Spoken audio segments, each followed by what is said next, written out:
T. Leroy Jefferson Medical Society is an organization of primarily black professionals whose sole mission is to provide academic and career opportunities for individuals that want to pursue a career in the medical profession and to provide access to quality health care to underserved and underprivileged communities in Palm Beach County. T. Leroy Jefferson was the first African-American physician in Palm Beach County. He provided health care on a bicycle, and his payment was through barter, like chickens and cattle, and those things of value in our culture at that time. T. Leroy Jefferson Medical Society serves 5,000 individuals each year. That includes youth and adults. So there are multiple programs that the T. Leroy Jefferson Medical Society do provide for the community: career exploration, college readiness, mentoring, health and wellness, and lastly, member services. We also pursue different partnerships that help provide funding. T. Leroy is necessary in our community because studies show that when people go to a doctor that looks like them, they have better outcomes. The T. Leroy Jefferson Medical Society is very important because of the widening gap in access to healthcare services for the underserved in Palm Beach County. We know that there's been a big problem with healthcare discrepancies and disparities with access to healthcare. And so T. Leroy Jefferson is there to provide access to these very same services. For every dollar, for every volunteer, that goes to help a student in our community as well as someone who may need access to care.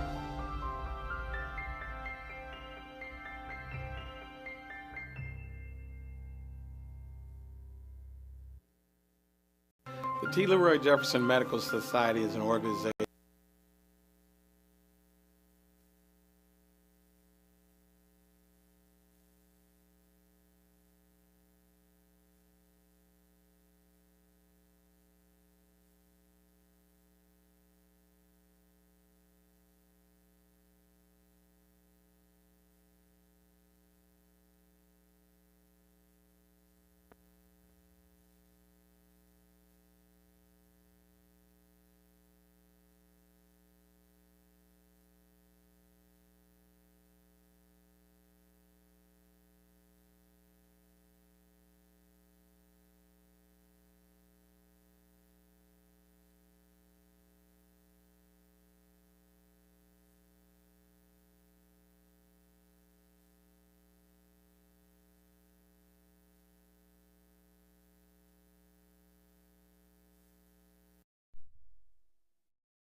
Testing, test. Do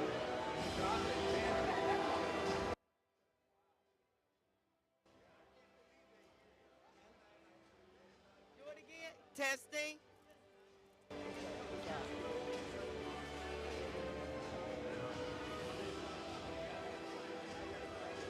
Now we get ready to go live, so you guys are gonna have to walk around. Okay. Testing, testing.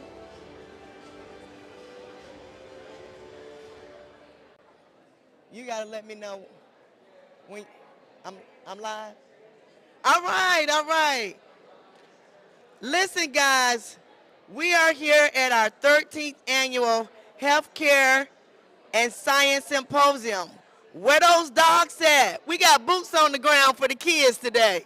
I am Shanitria Moore, corporate board member, and I'm so excited about this event because this event is changing our next generation's future and lives. Guys, we have a wonderful keynote speaker here today. You don't want to miss it. We have history right here with us today.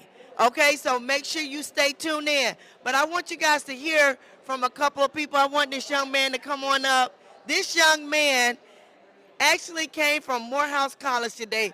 Introduce yourself, young man. Hi, my name is Pierce Moulton. I'm a freshman biology major with a minor in Spanish from Richmond, Virginia, and I currently attend Morehouse College. Morehouse College, that's my old stomping ground. I went to the Clark Atlanta University in the AU Center. Tell us, what does this experience mean to you and having an opportunity to meet our keynote speaker today? You know, it means a lot to me, especially me as an aspiring physician wanting to become a doctor. You know, meeting Miss Dr. Candidate, you know, it's really important. You know, I've been able to learn a lot from her, especially in the short time. So it's been great, and also to come back to Florida and give back to the community as well. You know, it's been great. Wonderful to have, um, see someone that looks like you and your inspiring goal. Does that make a difference? Do you think that makes a difference in the upcoming students' life to be able to have someone tangible that they can talk to and ask questions about? For sure, it gives me a space of just being able to be comfortable. You know, being in a space surrounded by Black doctors as well. So yeah. Wonderful. Well, thank you so much for coming out. Hope you enjoy the rest of this. It's a phenomenal event. You're going to really, it's a treat. So thank you again. Thank you. Guys, we're so excited. If we could have our keynote, Dr. Candy, would you please come up? Guys, this is the first Afro-American woman neurosurgeon. I feel real smart right now, okay? So, Dr. Candy, we appreciate you coming out, imparting. Look at the kids filling in. They're excited. Your words are going to change things for them, their future, your encouragement. What would you say to this next generation of kids? Do your best at everything and try hard. Take hard stuff. Okay. Don't try to slide. She said, don't try to take the shortcut. Don't be using your AI to be writing your papers. Right. Study to show yourself approved, right, Dr.? Good grades are not as important as good courses. All right, say that again, Dr. Kennedy. Good grades are not as important as good courses. Explain that. When we evaluate transcripts for admission, people who took almost no kind of courses but got really good grades are not as received very well. Okay. Because the conclusion is they didn't try very hard, they didn't try to stretch. Okay. And so you're not interested in them. Wow. Good grades are not as important as good courses. We're going to leave you guys with that nugget. We want you to stay tuned. You will hear from her in just a few short moments. Thank you again. We mean that from the bottom of our heart. Thank you so much. Guys, again, we are here. We're excited about what's getting ready to happen in just a few short moments at our 13th annual Healthcare and Science Symposium. We are changing lives of the kids. As you can see, everybody's getting situated. We have the organizer right here. I know he's getting ready to go on stage, Dr. Roger Duncan. This is his baby.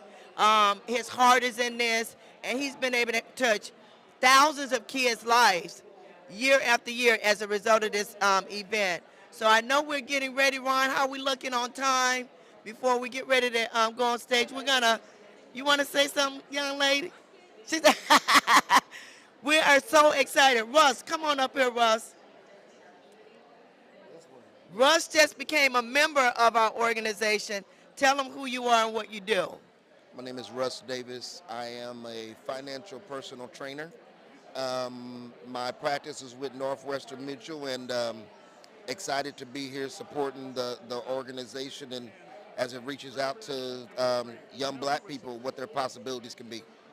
What do you think is the importance of connecting with an organization such as this and even making sure that our kids at this age and stage of their life have financial literacy? I mean, it's very important. Sometimes people who look like us don't know that what can be, right? So not only them seeing that people that look like them can be involved in the medical field and be successful, but also with success comes responsibility, comes income that they may have never experienced before. So financial literacy plays a big role in that, just with them being prepared to make the right decisions so they continue to be successful. That's a mouthful right there, and we're going to leave it on that note. That was great. Thank you for being here with us today, and we appreciate you becoming a member of this organization. No problem. Thank you. Have a great day. All right. You got a second, Doctor? You want to just say hi to the people? Hi to our virtual audience, and you're in for a treat. Hope that you'll enjoy it. We know that we're so honored and blessed to be able to present this to all of the people in person as well as you all. it's all about growth of our youth, to have them experience different things, see different things, be excited about their futures and the possibilities and who they can become. And we have so many wonderful individuals here who have been trailblazers, kicked down doors and traveled to new heights. And we know that every single one in the audience and all of our audience can do the very same thing. So listen hard, grow, and really drink in all this information that we have for you. Thank you for attending. Thank you, Dr. Duncan, for making sure this happens every year. I know this is your heart and your baby, and you definitely appreciate being able to impart in the kids. So thank you. We appreciate you. Okay. Happy to serve and protect. Absolutely. All right, guys, we're going to begin starting here shortly. So we're excited. We're on site here. The kids are coming in from all different schools. Let's hear from some of the kids. All right. Come on over here, young lady. Tell us what your name is and what school you're coming from. My name's Amanda, and I'm coming from Broward College. Broward, all the way from Broward. Wonderful. So tell us what it means for you to be here today and to actually be able to hear from the first black woman neurosurgeon, Dr. Kennedy. It is so inspirational to have somebody like her here. And I want to become a pediatric nurse myself, and to hear for somebody who's actually worked in pediatrics, it's actually very inspiring to me, and it's very cool to know about her because I never knew she was the first African American neurosurgeon. So do you believe to see is to be? If you can see it, you can be it. Yes. Wonderful. Well, we're so glad you guys came all the way from Broward. Wonderful. So thank you. Is this your first year? Yes. Oh, wow. How did you guys hear about it? My papa, he works here, and he brought me here to the medical symposium to learn about it. Awesome. Guys, we got Broward in the house. So thank you for coming and hope you enjoy yourself. All right. Okay. Guys, again, we are filling in. We have all the different schools here. Dr. K, come over here, Dr. K. Dr. K is first vice for our organization. Share something with the people. We appreciate you and all you do. Tell them the importance of these type of events, imparting in the next generation of youth. Yes. And how important it is if they can see it, they can be it. Absolutely, absolutely. And that's what, am I looking here? Yes, okay. yeah. Yes, absolutely, Shanitra. You know, a lot of us, including myself, wouldn't be here if it wasn't for seeing someone that looked like us doing what we wanted to do. And so in today's environment especially, these young kids have to understand that there is an opportunity. They just have to reach out. Absolutely. And so if it wasn't for events like this, a lot of kids wouldn't know about careers in pharmacy and medicine and nursing and physical therapy. So thank God for Dr. Duncan and TLJ Medical Society for putting this all together, because, you know, it's always important to find that inspiration. We all need it every day. Absolutely. How important is it for us to have our keynote speaker, Dr. Kennedy? Each year we have a phenomenal speaker that comes out to the kids, and with her being the first black neurosurgeon in the United States. Oh, absolutely. And, you know, kudos to her, because she went to University of Michigan and Go Blue, and, you know, she was the first. And she even told me that, you know, she didn't have the mentors that she needed when she made that big decision to go into neurosurgery. And so it's important for these kids to understand that we are those mentors for them. And so just as Dr. Kennedy had, you know, to look and find people for her to follow, it's just as important today in 2025 for these kids to do the same. Absolutely. She broke through so many ceilings that they don't have to break through. Exactly. So thank you so much, Dr. Ken. We appreciate you. Thank you. Thank you. Guys, we're going to be getting started here really quick, really soon. We have Dr. Lowe. Dr. Lowe, how you doing? I want you to, okay. We're going to get started. This is Dr. Catherine Lowe, past president of T. Leroy Jefferson. You want to say a couple of words before we tune into the program here? Well, I just think this is just so wonderful. Dr. Duncan and everyone, Dr. Bryant and you and all of the others do such a wonderful job It's really, really good to see Dr. Alexa Kennedy. When she was doing neurosurgery at the University of Minnesota, I was doing ophthalmology. Listen, we know you are the mother of eyes. Thank you, Dr. Lowe, for all you do and what you do for this organization. Thank you. All right, guys, we're going to get started. So just stay tuned.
Put this down here.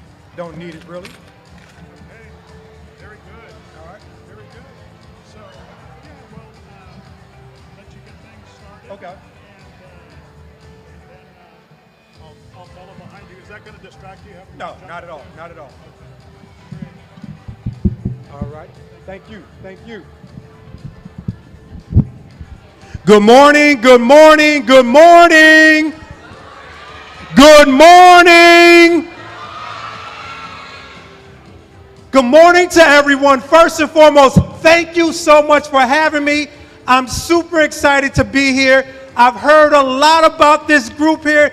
Give yourselves a round of applause, please. You can do a little bit better than that. Give yourselves a round of applause. All right, all right. Always like to start off with a quick story. 3 young men just graduated from junior high school, on their way to high school, on this side of the street. On the opposite side of the street, there's a young man by himself. He has all of his books. He's struggling. One of the guys on this side of the street decides to come over and say, listen, I'm going to help you out with your books. You come walk with us. Nah, I can do it by myself. I can handle it by myself. But he's very persistent. He gets him to come on this side. All 4 guys go to school together.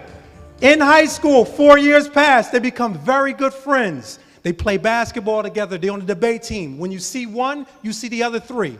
The administrators call them the 4 amigos. The young man who was on this side of the street by himself, at the end of the senior year, he's named the valedictorian. Everybody knows what the valedictorian is, correct? Yes or no? Head of the class. He has to say a speech at graduation in front of everybody, a group very similar to this. His 3 friends are right in the front. You know how guys are, trying to make him laugh. He does a really good job.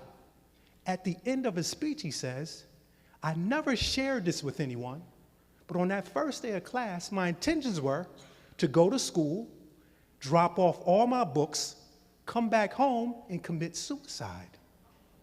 Everybody said, oh no, what? But because of my 3 friends, I changed my entire life.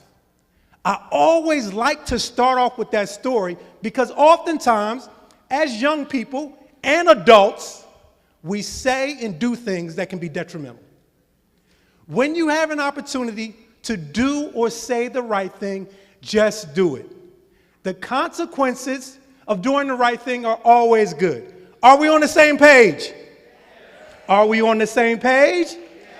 My name is Chris Williams. motivational speaker, positive energy coach. Nickname is Uncle Smooth. You probably can figure that out. That's a joke. Excited to be here because I'm challenged in understanding that this is a place where you can excel, do a little bit better. The goal for today is to have fun and get better. Have some fun and get better. There's so many people in here who want to see you be successful. I want to challenge everyone in here today to raise the bar. All high achievers, successful people, winners, raise the bar. A lot of us sometimes lower the bar. We say things like, oh, I just want to pass the test. High achievers say, I want to get an A. Low achievers often say, oh, I just want to get on the team. Higher achievers say, I want to be a contributor. I want to be an all-city, all-state performer. So today, out of any other day, you're in a position to be successful. Take advantage of it. Take calculated risks today. There are people in here who want to see you be successful. I see one right there. I see one right there. I see a group right there. Don't be afraid to ask questions. Be in the room or associate with the winners. Statistically, when you're in the room and you associate with winners, your success rate goes up 15%. In the room with low achievers, people who just want to do okay, it goes down 30. So again, that's my challenge for today. With that being said, there's so many people who want to assist you. It is my pleasure and honor to introduce someone who really wants to see you do well. Really. Dr. Roger L. Duncan III. Good man, good man. Yeah, yeah. Come on, come on. Yeah, he knows it. He knows it. But check this out. Long bio, a lot of things going on. I can't say everything because I can't even remember all of it. All you need to know, he's dedicated to helping you be successful. Extraordinary leader, extraordinary mentor. He wants to see you do well. This is the 13th annual Healthcare and Science Symposium. Guess who put this thing together? Hello? Guess who put it together? My man over here. My man over here. Not for himself, not for selfish reasons, because oftentimes people do things because they want the spotlight on them. Selfless. His main objective is to see others do well. And what I love about that, it's my first time meeting him, not only does he want to see you well, he enjoys it. Not everybody gets excited and happy about seeing other people do well. This guy likes it. I've been watching him smiling and enjoying the entire process that you're coming in to do something different. I speak 2 languages fluently, English and sports. But this gentleman wants to introduce you to other things so you can speak fluently and be really good at it. I wish I had this opportunity when I was younger. All I really knew was basketball at one point. But again, you're learning something really different here to be successful. I saw the young man over here, tall guy, about 6'4", 6'5", like me. He's a doctor. I know he's probably been asked many a times, do you play ball? Do you play ball? I'm a doctor. Every day. You know what? They ask me that all the time. You know what I say? Yes, I do. But you're interested in something different. With all that being said, please stand up. Get as loud as you can. Give a round of applause for Dr. Duncan, my guy.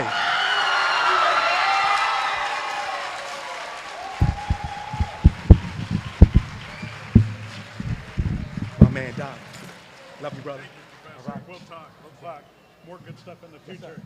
Yeah. Good morning, good morning, good morning. I have to congratulate all of you guys. Here we are in time for an on-time departure, and this is fantastic. And my best buddy over there, Hansel Tooks, is excited that we're like on time and we're good to go. So this is fabulous. And Thank you guys for being here. You could be sitting in front of your TVs watching cartoons, eating Captain Crunch, but instead, you're here expanding your brains, and I love it, I love it. This is fantastic. And so many of these educators and professionals could have been, on the golf course and doing other things, but they believe in the mission, they believe in you guys, and that's why they're taking time out of their busy days, printing money, to come here and, like you guys say, drop some knowledge on you guys. So I'm glad that you guys are here. We're gonna have a great, great, great, meaningful day. As was said, I'm Dr. Roger Duncan. I'm the past president of T. Leroy Jefferson and chairperson of this event. And I guess the first thing I want to do is, have our president of this illustrious organization, Dr. Coleman, come up here and greet the group and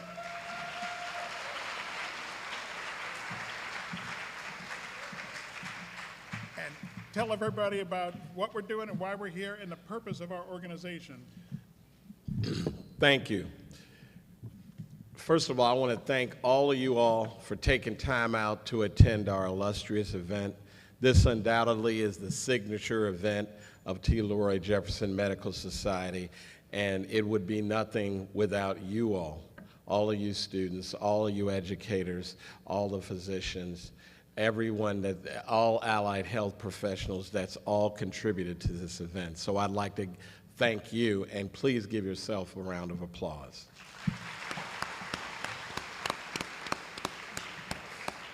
I'm going to keep this brief because, first of all, Mr. Williams is phenomenal. So let me put a shout out to him. He just brings the energy up in the entire room, and it is a tremendous, tremendous add to this program.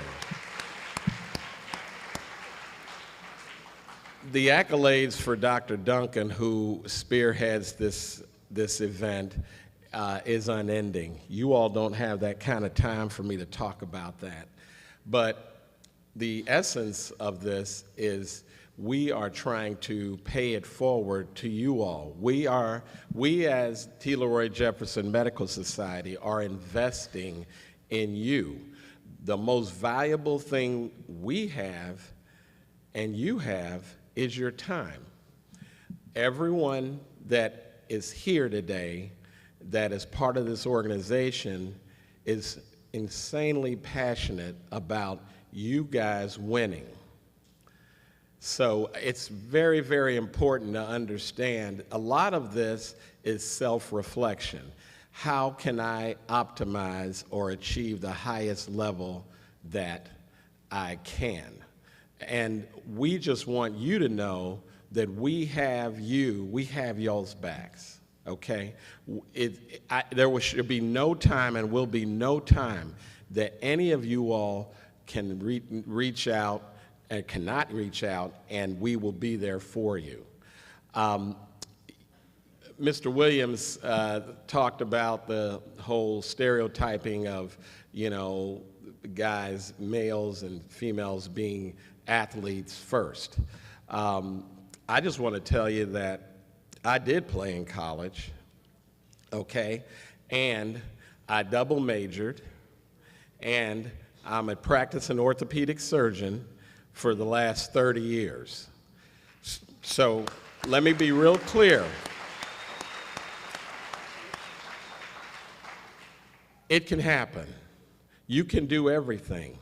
You have to be driven, committed, very disciplined, and you have to care, now listen carefully, care about how you will be 20 years from now.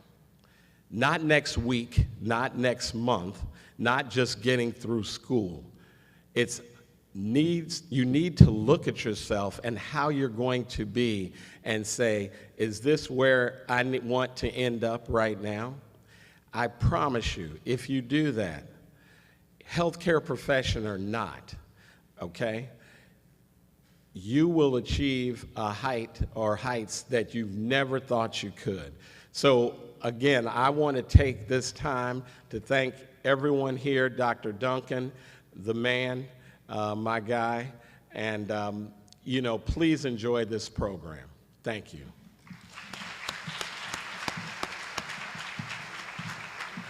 Fantastic, fantastic.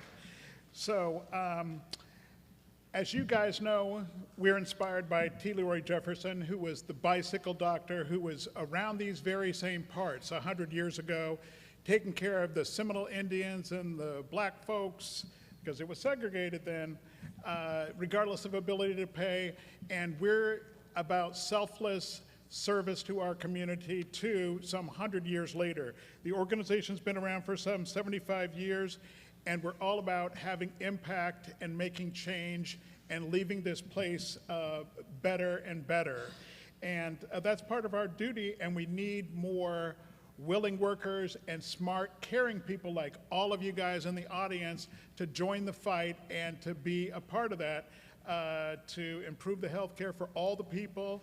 And there's so many role models here in the audience who want to instill that knowledge in you and also that drive. So please, please listen to all of their messages and really drink that in.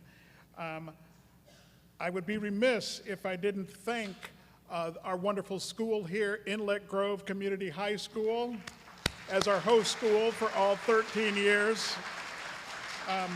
We have great people, yeah, Dr. Banks and her team. We have great people from my alma mater, you know, HCA Florida, Palms West Hospital and its medical staff. Envision Physician Services, are we here in the house? That's okay, we got it, yes. So with or without a stethoscope, there's jobs within healthcare. So Envision has been a big part. There's Palm Health Foundation, Children's Services. So many different groups have come together to make this event possible. So it's fantastic. Other people who make this event possible and afford me the time to dig in. First of all, sitting in the front row, that young lady, and I'm embarrassing her right now, my Delaney Duncan. All of 13, but she splits me with the soccer field and everything else. My wonderful wife is transporting one to a soccer game right now and gonna be here later on. And so everybody's working hard to facilitate growing the next generation. So my big salute to my wonderful bride, Lisa, and Peyton, who will be showing up here sometime soon after she's victorious on the soccer field this morning. So,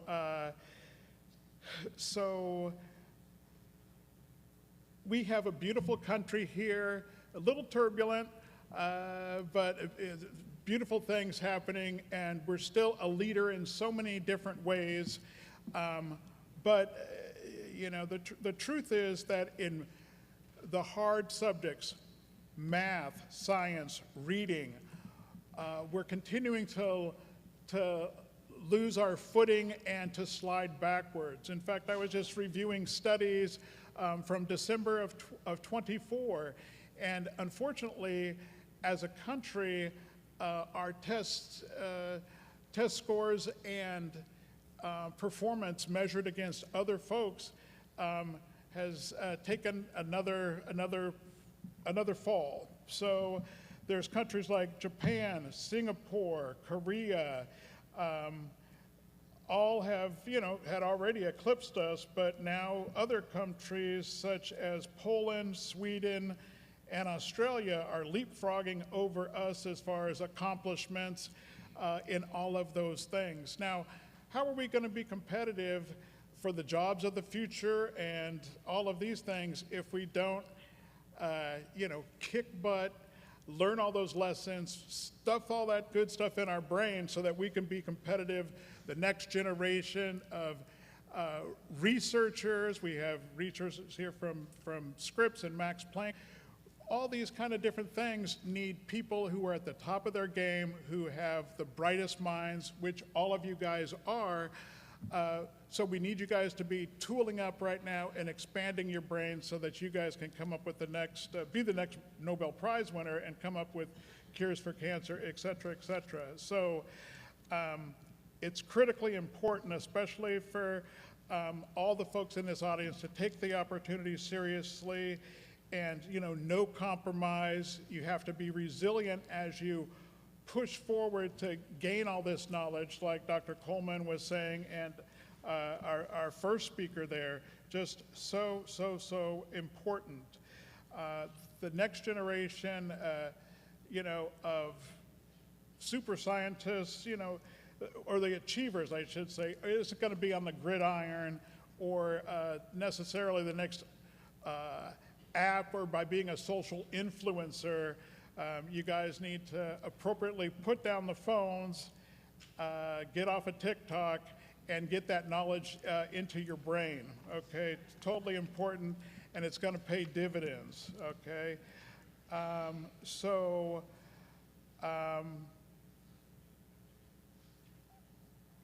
One of the last things I wanna leave you with is a quote by a wonderful educator and leader, Coach Tootie Tooks, who was up at the famous FAMU and had the saying that you guys all know about the stock market and how that works, and you buy stocks and, you know, they trade up and gain, you know, importance and worth. But education is the surest stock on the market. It's the only way to invest your time in your early years to be certain to have lifelong returns, okay? So just think about that and embody that, you know? And so it is a distinct honor to have here in our midst a true trailblazer, a woman who hasn't compromised, who was ever so resilient and has had such big impact on the world of medicine, as well as every different place that she has touched, and that's Dr. Alexa Canady.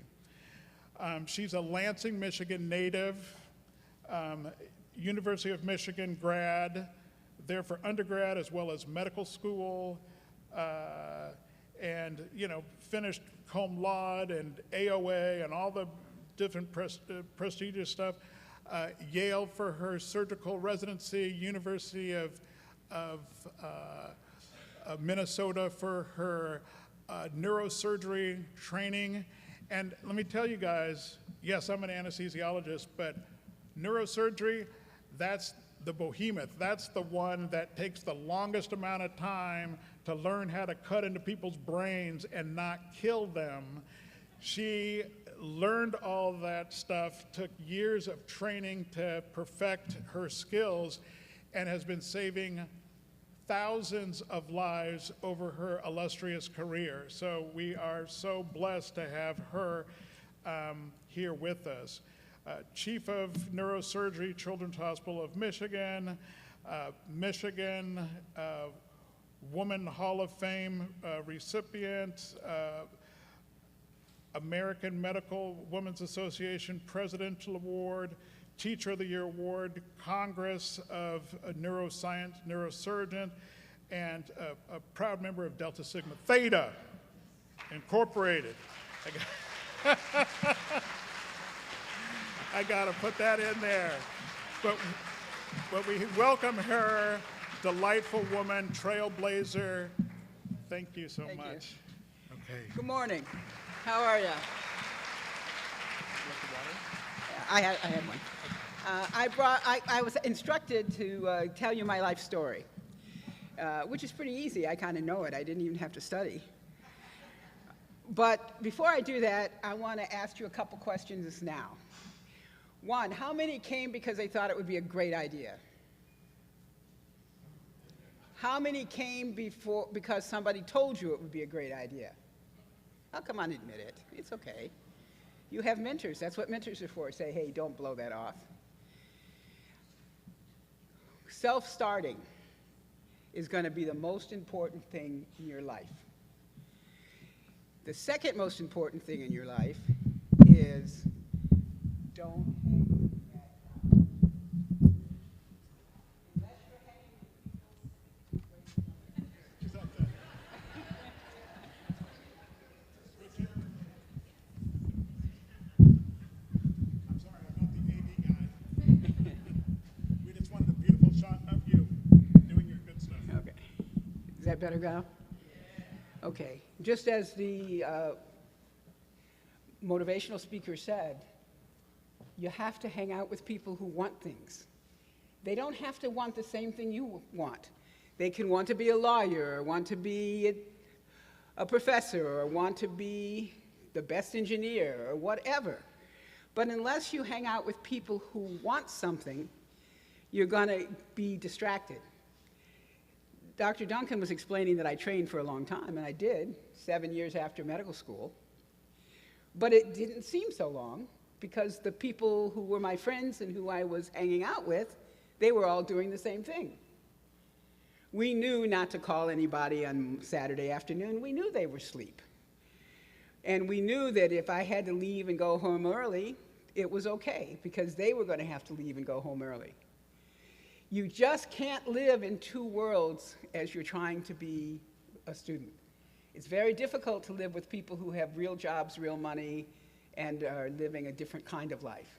Now, you can join them later, after you're done, but along the way, a discontent gets created about, well, you know, why am I doing this? You know, I don't have any money, because most students don't. And they're out at the restaurant having a good time, out at the club having a good time. But as all the speakers so far have said, you have to decide whether you want something now or you want something forever. And if you want something forever, you have to work for it now. So you give up something, but if you surround yourself with people who are giving up something, it doesn't feel like you've lost anything. So that's the most important thought I can leave you with today. Now, the second thing I want to ask you is how many people know what they want to be when they grow up? Good. Most of you won't be that. You'll be something, though. The goal is to want to be something. It doesn't matter what that something is, because if you want to be something, you're going to work hard. And if you run across something later that sings to your heart, you can change, because you have the skills to do that. And I'm one person who changed. I had no idea I would be a neurosurgeon. I mean, I kind of knew it existed because I watched Ben Casey, but other than that, I wasn't interested. So I'm going to tell you the story of my life and kind of the fun part. And I'm going to tell you now up front that I really have loved my life. I've been a very lucky person. I had good parents, I have a good husband, and I had a job that I loved until the day I left it. So I think that's happy. But my life is not going to be your life. Your life and your path is going to be your life and your path. And when I grew up there, it was a pretty small town. There were like 40,000 people there. I'm one of 4 children. I'm the only daughter, which has its positives and its negatives. I went to public schools, and I ran into a bit of a problem, although I didn't know it, when I was, you know how you take those standardized testing? Well, I apparently did really well on one. And we wouldn't have known it except that my grandmother came that summer and took a course at Michigan State where they needed people to be tested. So they tested her grandchildren and other people's children. And I did very well, and the professor said, well, what are they doing to teach her? And then when they went through the scores, they saw that my scores were very poor, and it turned out that the teacher had changed them. And I missed all this because I was in the 4th grade, and my parents didn't share until much later. But as the result of that, I ended up going from the 2nd grade to the 4th grade, and the teacher got fired. So good parents are important, you know, in terms of looking out for you and what's going on. And you can't underestimate that. I went on through junior high school, and I had a group of buddies like myself, 3 of them who have been my lifelong friends. one of whom is the director of Navy contracting. He went to MIT and is in neuroscience. One of whom is the managing partner of a large law firm. So we didn't do the same things, but we all wanted something. And life has gone on, and I've been fortunate enough to maintain those friendships throughout my life. And I'm not going to tell you how long I've known them now, because Steve and I have been friends since 4th grade. Then I went to college. Now, actually in high school, before I went to college, I went to a small town, as I pointed out.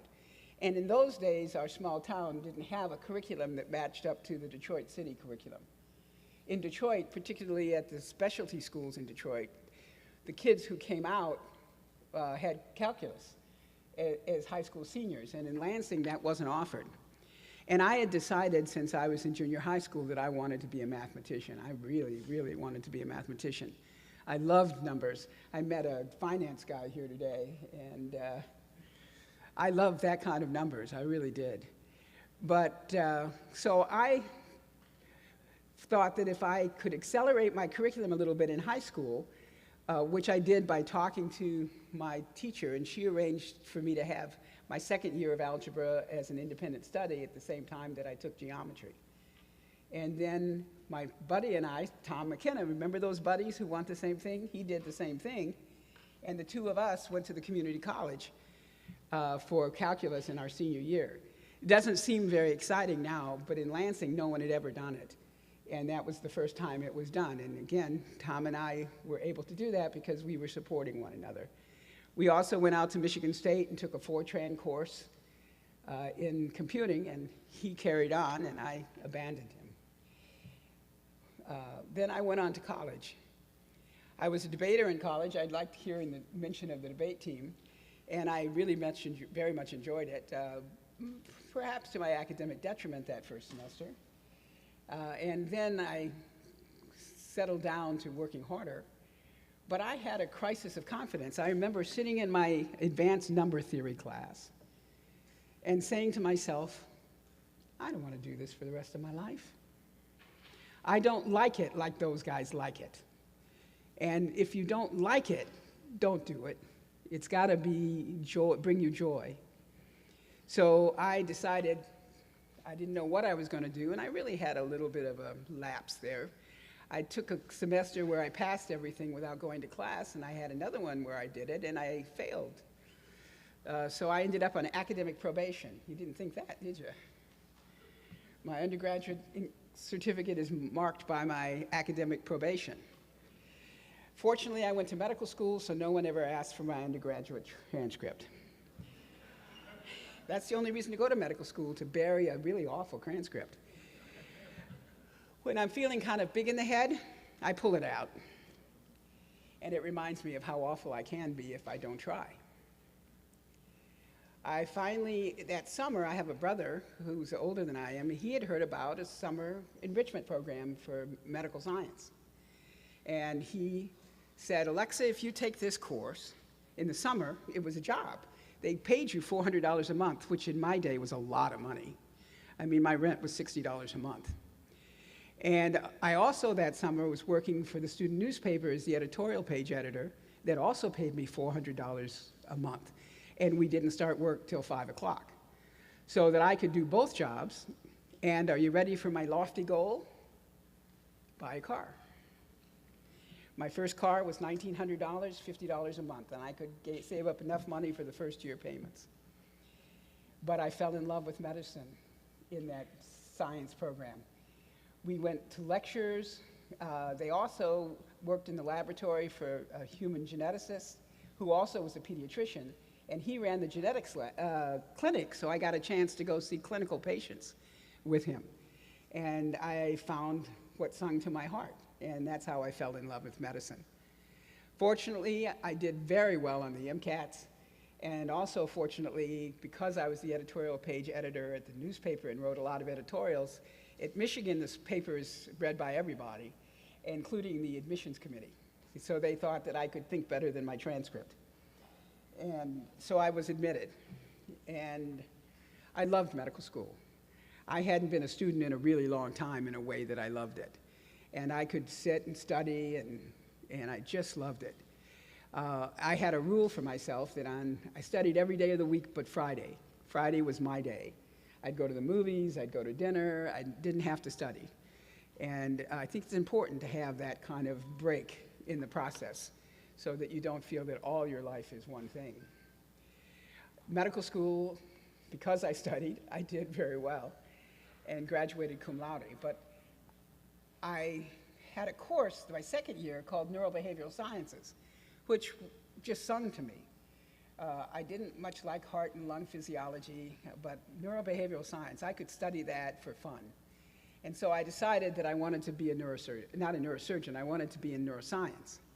And the question was neurology, neurosurgery, or pediatric neurology. Those were the choices in that day. I had a friend who was good friends with a pediatric neurologist in St. Louis. And we have the summer off after our second year in medical school to study for the testing.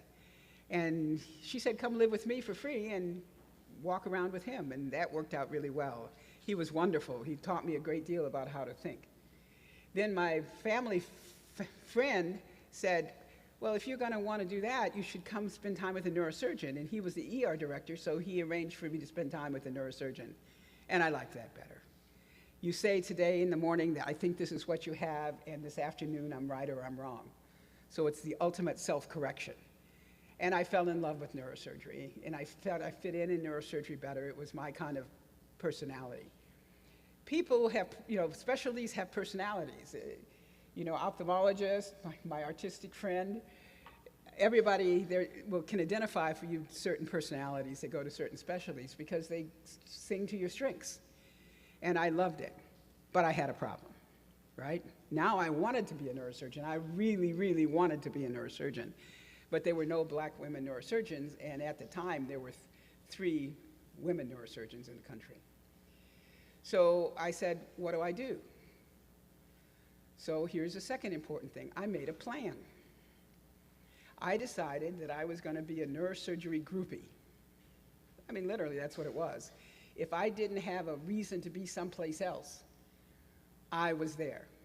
I knew them. I took all the rotations in neurosurgery that I could.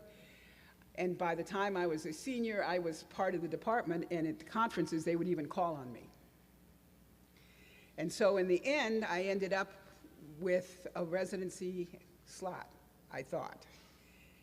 In my day, internship and residency were different. So I was at Yale, and I planned to stay at Yale. I had done an internship, not an internship, but a preceptorship there, and I was pretty sure they were going to select me. But he wouldn't tell you till October, and I wanted to go earlier. So I got an offer from Shelley Shue, University of Minnesota, and so I went to the chairman. I said, I think I'm your person, but I don't know. Would you tell me early? And he said, I'll tell you October 1st. It was a cultural disconnect. So I said, fine, thank you very much, and called Shelley Shue and said, I accept your position in Minnesota. I wasn't going to give up a definite for a maybe when nobody had the job that I knew that looked like me. But it worked out in my favor because Yale still claims me as one of their own. Michigan still claims me as one of their own. And Minnesota still claims me as one of their own. And so actually it helped me a lot in the application to the private societies. So I went to school, like you all at your stage, knowing exactly what I wanted to do. And I was wrong. But I was prepared because I had wanted to be something. So want to be something. If it ends up that you're one of those people, and there are those people who all their lives want to be one thing and it's what sings to them. But if you're one of those people who find something a little different, that's okay too, as long as you be something. And that's what we want all of you to be, something. Whatever sings to your heart. The best and most successful people in the world love what they do. Because it's only when you love what you do that you can really, really dig in and do your very best every day because it's fun. Thank you.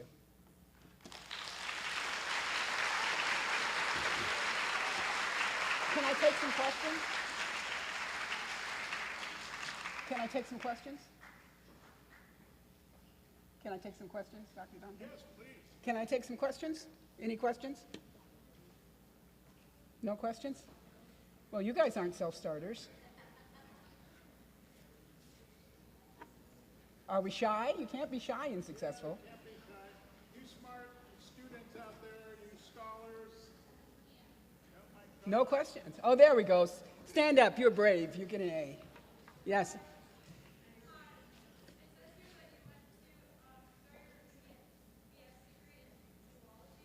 Oh, yeah, that's another. Don't ask me a zoology question ever. Do you know why I have a zoology degree? Remember I told you I was a math major. And I was a math major for 2 years, so I had a bunch of upper-level math courses, and they counted in zoology. So I became a zoology major by adding 2 courses, an ecology course and comparative anatomy. And the rest of the stuff I had for my math degree counted. So whenever I see that, I kind of cringe, you know, because I know that I know no zoology. But it was a degree, and it was sufficient for what I needed. And sometimes you got to just take what you need. Other questions? Yes.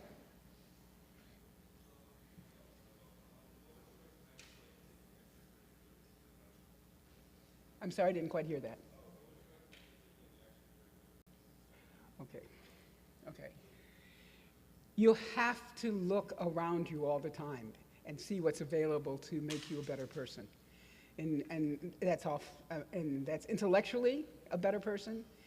I did some things along the way like that. I went to Interlochen, which is a music camp, a very famous music camp in Michigan. Now, you all can see I'm not a musician. And I knew I wasn't a musician, but it was a wonderful place. And I think it taught me one of my most important lessons in my childhood, which was the people who were there, some of them became professional musicians, and some of the names you'd know. And they worked hard. I mean hard. They worked harder than the people who weren't as good. And it wasn't just because they had more talent, although they did, but with that talent, they worked hard. They had one girl, they had to limit how much time she was allowed to practice. So I learned there that people who are successful work hard. And that was an important lesson for a person who was pretty full of herself. That it's important to work as hard as you can, not just get by. Because, you know, in high school, if you're a pretty bright person, you don't have to work too hard to get a good grade. But that doesn't make you a better person, nor does it help you down the road with your knowledge base.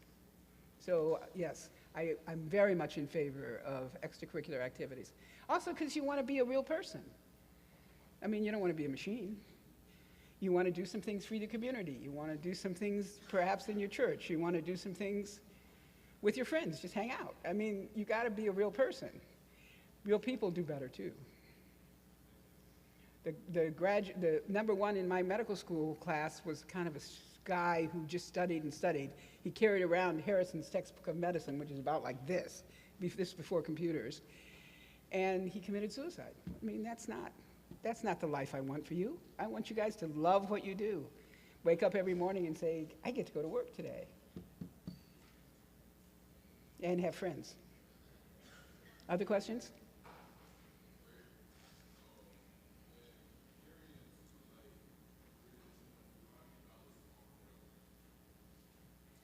Balancing is hard, I think, you know. And it's not, you don't really balance. You kind of just shift a little bit. Sometimes one thing is more important than the other, and sometimes your family's more important, and you just have to adjust depending on the circumstances around you. Balance is hard to achieve. It's like a marriage, you know, you don't really have a 50-50 marriage. Sometimes it's up, sometimes it's down, and you have to just accept that and make the best of the circumstances. Does that help? Okay. Other questions? Okay, thank you very much. Fantastic. Oh, don't go anywhere, young lady. Okay. On behalf of T. Leroy Jefferson Medical Society and our illustrious sponsors, we want to thank her for taking time out of her busy retirement to have been a part here with us and with this, token. And thank you so much. Can I have the board members and other folks come on up here so we can get a picture with our keynote? And then we're going to have Scott come up here and give us the directions so that Inlet Grove can take us to the next level with all these wonderful volunteers to steer the groups of students to the appropriate enlightenment breakout sessions. So come on up, T. Leroy board and others. Yes, loving it. Thank you guys and students so much. Yeah, and oh my gosh. Yes, we have school board members here. Come on up here too, young lady. Oh, there's Marcia. Yeah, Marcia, come on up here. Those words. You know what I thought about? I should have asked her. Why did you write MASH so much? Remember that? MASH. He said we got a TV show. It was fun. She was crazy about MASH. He said he got this is really beautiful. It is. Maybe we're in front. Ron, you want us in front of the podium? Ron, in front of the podium? I have the president of the healthcare district here with me this morning, Carlos Videra. Can we come up here? There he is, right there. Great. How are you? Hi, dear. Thank you. He said they got it. Did somebody move that? Yeah. Yeah, he said it has to move. We gotta move this. Can we stand in front of it? Yeah, we stand in front of it? He said stand in front of it. Yeah, stand in front of it. Yeah. It won't slide. It don't slide. Oh, where am I going? I'm just taking a picture. I'm just casual today.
Good morning, everybody. Welcome to Inlet Grove High School and Middle School. We are now in a middle school. Thank you very much. Congratulations. We are going to have a very exciting day for you guys today. We're going to get you guys set up and let you start going on to these great breakout sessions with these great folks here in just a minute or two. But first, I want to bring you greetings from Dr. Emma Banks, who is the CEO and founder of Inlet Grove Community High School, as well as our principal, Francisco Lopez, who some of you maybe got to meet this morning. Real quick, so are there any exhibitors who are going to be presenting in the breakout rooms? Are you still in the room? If you are, okay, good. So in the last session, there's an envelope, a manila envelope at the desk in your room. You don't have to do anything with that. Our group leader is going to take care of the raffle tickets and the surveys and all that stuff. You don't need to do anything with it except just leave it there till the end of the day. All right, so if you are still an exhibitor, now would be the time for you to go to your... The first block is going to be block 2 today, so for all my 38 group leaders, we're going to be starting with block number 2. For all my group leaders also, you guys all have the pizza tickets for lunch in your possession. All right, so you will be handing those out at the appropriate lunch times. I know, right? Are you going to go back on camera? The survey You want to come with me? and the raffle tickets are all Come on, going to be stand up. for the last breakout session. All my group leaders, pay close attention. You're just looking at me. We're getting ready to just sign out. We're just getting ready to do the breakout sessions. I'll ask you, are you excited about today? Until that's the end of the day. I don't know what I'm going to say. It's okay. They may not know, so just let them know that they have... Hi, guys. We just had words from our keynote speaker, Dr. Kennedy, first black neurosurgeon in the United States of America. We're excited. We're excited about the rest of the day. Are you excited? I'm excited. I feel like it's going to be like a fun day, and like it's going to be like a lot of learning and like a bunch of information for our brains. Wonderful. How important is it for you to see someone like Dr. Kennedy in person, to be able to talk with her, see her in person, and encourage the next generation of kids? I think it's like really like inspirational about like her story and how she's like inspiring all these kids to be able to like see someone up there looking like them and like almost like kind of like them, like someone like them being up there in an important job and like them just like being inspired to like do something like that. Wonderful. Well, guys, you heard it from our next generation. We're going to do our breakout sessions. We'll see you later. Good job. You want me to do one or two more kids? Okay. All right. All right. Now, go ahead. Okay. Good job. In your lives, in your career, in your health. Thank you for taking a Saturday out and dedicating not just today, but your lives toward making a difference. It's so wonderful to hear these great speakers. I hope we can all learn a lot How today. you doing? And thank you so much for coming. So, did you enjoy Dr. Kennedy? Come over here. Give us one takeaway from what you heard from her today. Thank you. Thank you for all the board members. Thank you for all the T.D. Roy Jefferson Medical Well, when I Society read folks. about Give her them a in the round of applause, pamphlet, everybody. I just knew that I was going to love her Appreciate all your help, presentation guys. because I'm interested in neuroscience. All right, so once again, And guys, just we're going to be hearing starting her with life block 2. story So for all my group leaders, and we're hearing going to block how 2. When you get there, please you tell could those want folks something, there. but They can start it could their change over presentation time. at 10:50 a.m. That's and what we'll have 20 that's minutes. what Each resonated with breakout me session is because 20 right now I have my mindset. So we're going I'm to start neuroscience, with releasing but I the know folks that from Pahokee I should keep my Elementary mind open to School. certain So things. groups 1 and 2, And also Pahokee what you said Elementary about School. You guys can follow your group leaders to surrounding block yourself 2, with please. people who want something. That's right. That's right. That's what really touched me because you have to be around people who motivate you and want to sharpen you as iron sharpens iron. Iron sharpens iron. That's an excellent takeaway, to stay focused, to be around, surround yourself around people that do want something, who want some of the same things you want in life, so that even if you fall off a little bit, they're there to encourage you to keep going. So we're so excited to have you here, and I can't wait till the end of the day until you guys can come back and tell us what you learned. Thank you for coming out. All right, guys, we're so excited. We're so excited. I want to, how you doing, sir? Great, how Would are you like to share some words? Are you excited about today? Yeah, I'm very excited. It's so great to see so many kids here and the great attitude everybody has. I'm looking forward to having a day of learning a lot and getting to know some of the people in our community that make a difference. Wonderful. Well, thank you so much for coming out today. I want to have our president, Dr. Coleman. Would you come over and say a couple of words? Dr. Coleman, this is our current president of T. Leroy Jefferson. Dr. Coleman, what was a good takeaway from Dr. Kennedy, what she said that resonated with you concerning the next generation? One of the most important things she said, which I think was tremendous, was you have to love what you do. The passion about waking up in the morning and saying, I can't wait to go to work, is the key to it all. So many of us, and you know, there's pressure to have to make a quick decision on what we need to do. The fact of the matter is you don't need to know. You just need to want. Wow. That's what you want. You don't need to know, you just need to want. Yes. That's powerful. You don't need to know, you just need to want. I love it. Well, Dr. C, we appreciate you and all that you've done since you've been our president, and some of the new and cutting edge things that you're bringing to the board and to the organization. So we're excited to see what the future continues to hold for us. I'm way, way more excited than anybody could possibly be. I'm like a kid dealing with this organization because of all of these talented individuals, and there is more coming. Absolutely. Thank you, Dr. Coleman. Guys, as you can see, the kids are going out into their breakout sessions. We're super excited. Dr. Kennedy said you don't need to know, you just need to want. Surround yourself around people that want things. Surround yourself around people that want. So guys, remember that. You don't have to know it, you just got to want it. You have to have a desire. There's a saying that says, when you love what you do and you have passion about it, it's no longer work. So we're excited about what's taking place here with our next generation, and we'll tune back in with you guys when we get ready to come in for our closeout session and throughout the day. Thank you for tuning in.